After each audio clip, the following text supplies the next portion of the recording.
Like getting rid of germs on the hands. I made a terrible mistake.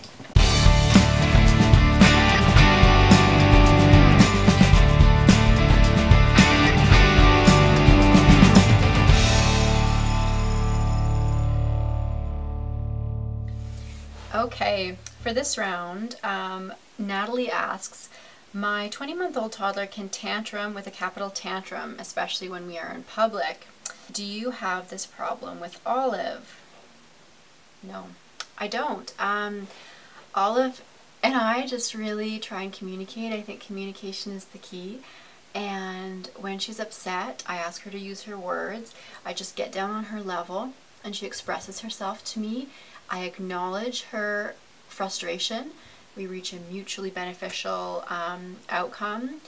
And then there's no, of course, yes. Oh my God, yes, she tantrums.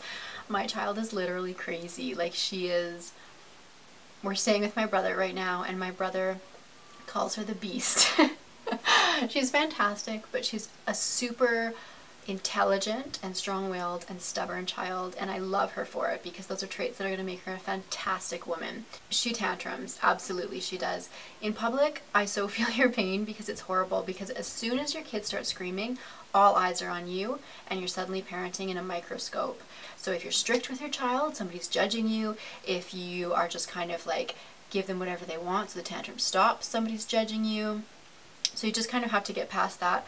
I honestly feel like anybody who sees a parent with a tantruming child in public needs to just go over and like give them a pat on the back and a frappuccino, because if the kid is having a tantrum, it means that the parent has said no to something. I had this old Ukrainian neighbor in my old town who told me that you cannot spoil a child with love.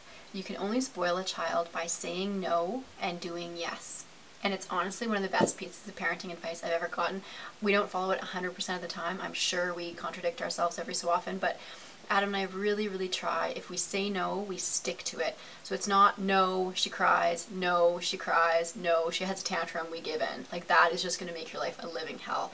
If you say no, you really have to stick to it, which means that you really have to think about what you're saying no to, because if you say no, you're kind of stuck.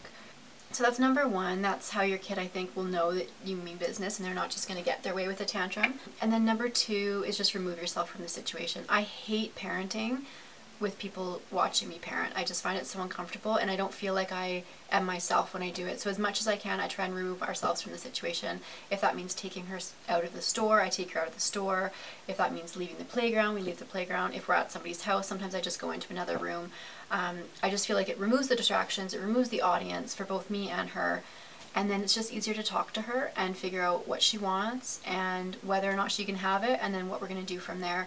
If your kid is having tantrums, you're doing something right, because it probably means that you're enforcing boundaries and they're like looking at those boundaries and trying to break through them and see how hard they can push. I used to work at a youth center and it's the same thing that teenagers used to do. You set a rule and they kind of like, oh, that's the line? Okay, well, what if I push it here? What if I push it here? What are you going to do if I push it here? And they want to know where the line is because that's comforting to them. But it's not comforting to you when your kid is like losing their shit in the middle of Safeway. Hi guys, I'm back because I forgot to include one of my actual useful toddler tantrum tips, and I knew I had to come back and just sneak it in so I could share it with you. This was something I stole from a friend of mine who runs a day home, and when she first told me about it, I never thought it would work with Olive. Olive is amazing, but she's not really like a zen, calm kid, so I wasn't sure that this would work, but it really does. I'm going to see if she'll demonstrate it to you. Olive, can you come here for a second? Come here.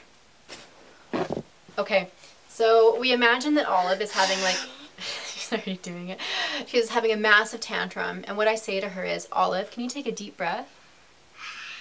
Good. Can you take one more deep breath? Good girl. And it actually honestly works when she's mid-tantrum and they're doing that crazy like hyperventilating cry, and you ask her to take a deep breath. She takes a deep breath, and I usually ask her to take one more. And that just calms her down long enough that she can tell me what she wants or what's going on or what's hurt. And it's often a reminder for me to take a deep breath as well, because, you know, when they're freaking out, sometimes your blood pressure gets going as well. And it makes you look like this hippie Zen master, like you're a toddler whisperer. Hi. Thank you. Okay, can you say bye? Can you say bye to the Bye. Bye, Mama. Bye, camera.